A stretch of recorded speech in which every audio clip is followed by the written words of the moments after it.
إن كبدن لبعتن مالمود أيها كان وحرونت علاج كدار تقوى قرآن صار له وسمين يرق يدمر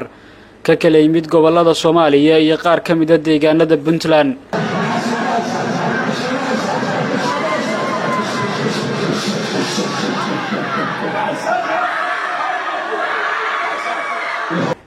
dadka xarunta imanaya ayaa qaarkood Sheekh Cali Cabdiraxmaan Cali Mukulli uu raaciyay guryahooda si uu uga soo saaro sixir la rabay in lagu dhibaateeyo muddadii ay socotay quraan saarku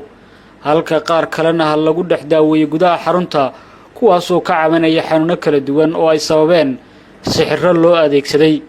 toddobaadkan ayuu Sheekh Cali Cabdiraxmaan Cali Mukulli uu shaaciyay inuu soo afmeerayo quraan saarkii uu ka waday magaalada Boosaaso kadib shir jiraayad oo ku qabtay gurigiisa walaalkiin Cali Mukulli insha Allah biidmilaahi baari oo ku sugan magaalada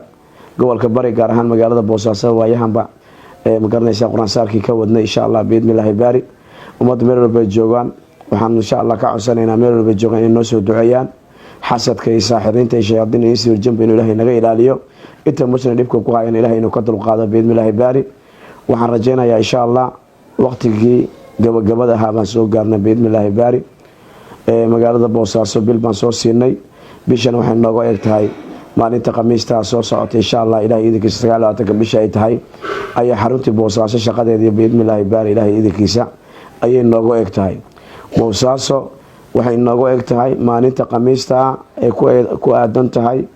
29 bisha biidmilaahi baari xaruntii quraan saarkeeda insha Allah biidmilaahi baari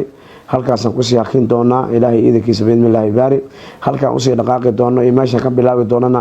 dib baan ka soo sheegi doonaa wabillahi tawfiiq wassalaamu calaykum waraxmatullaahi wabarakaatu xarunta cilaajka daaru taqwa oo uu sheekhu ka howlgalayay muddo ayaa shaqadeeda la soo afmeeri doonaa toddobaadkan waxaana uu sheekhu shaaciyay in uu u safri doono magaalooyin kale oo iyagana uu ka helayo